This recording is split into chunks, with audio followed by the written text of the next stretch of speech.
আসসালামু আলাইকুম। আমি দিনাজপুর শহরের প্রমোদতরী নামে একটি পার্কে চলে আসছি, যেটা অনেকটা দূরে।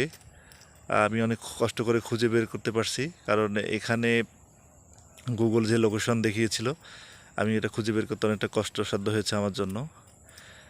তারপরে হচ্ছে এখানে চলে আসতে পারছি। অনেক সকাল, কেউ নাই, অনেকটা ফাঁকা, কিছুটা ভয় ভয় লাগতেছে, কারণ কাউকে দেখতে পাচ্ছি না কেমন মানুষজন। সামনে একজন লোক হয়তো মাছ ধরছেন, আর ওই যে সামনে একটা নৌকা বাঁধা আছে, ওখানে একটা মাঝি ছিল কিছুক্ষণ আগে। আমি খুব অল্প সময়ের জন্য আসছি, কিছুক্ষণ পরে গিয়ে হয়তো অফিস করতে হবে, 10টার থেকে আমার অফিস। আপনারা জানেন যে আমি দীর্ঘ 6 মাস থেকে দিনাজপুরে আছি। দিনাজপুরের বিভিন্ন জায়গা ঘোরার সুযোগ হয়নি।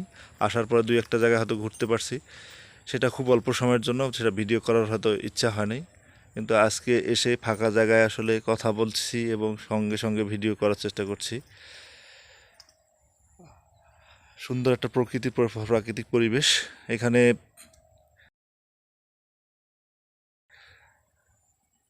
পাশে অনেকগুলো লিচু গাছ দেখতে পাচ্ছি, যেগুলো আসলে দিনাজপুরে জানেন যে লিচুর জন্য বিখ্যাত। প্রত্যেকটি জায়গায় দেখা যায় দিনাজপুরের লিচু গাছ দেখা যায়। এই তার পাশাপাশি এই যে এখানে দেখতে পাচ্ছি যে বেলের গাছ একটা আছে, বেলের গাছে বেল ধরছে, আর হয়তো অনেক অনেক গাছগাছালি আছে এখানে।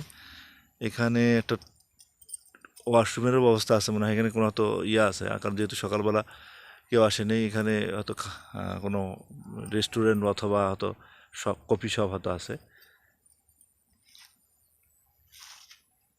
ফ্যামিলি নিয়ে আসা যাবে কতটুকু আমি জানি না, কারণ এখানে যেহেতু প্রথমবার আসলাম, বিকেলে আসলে হয়তো লোকজন হয়তো দেখতে পারতাম হয়তো, কিন্তু এখন কোনো লোকজনকে দেখতে পাচ্ছি না, যেহেতু ফাঁকা একবারে সম্পূর্ণটা। ওই দিকটা যেতে পারলে হয়তো ভালো লাগতো, খুব সুন্দর জায়গা একটা মনে হচ্ছে।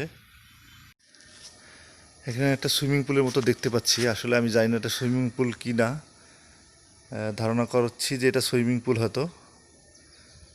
এত এখানে একটা সুইমিং পুল আছে, এখানে চাইলে হয়তো অনেকে এসে সুইমিং করতে পারবে। খুব দেখে ভালো লাগলো যে এখানে একটা সুইমিং পুল আছে।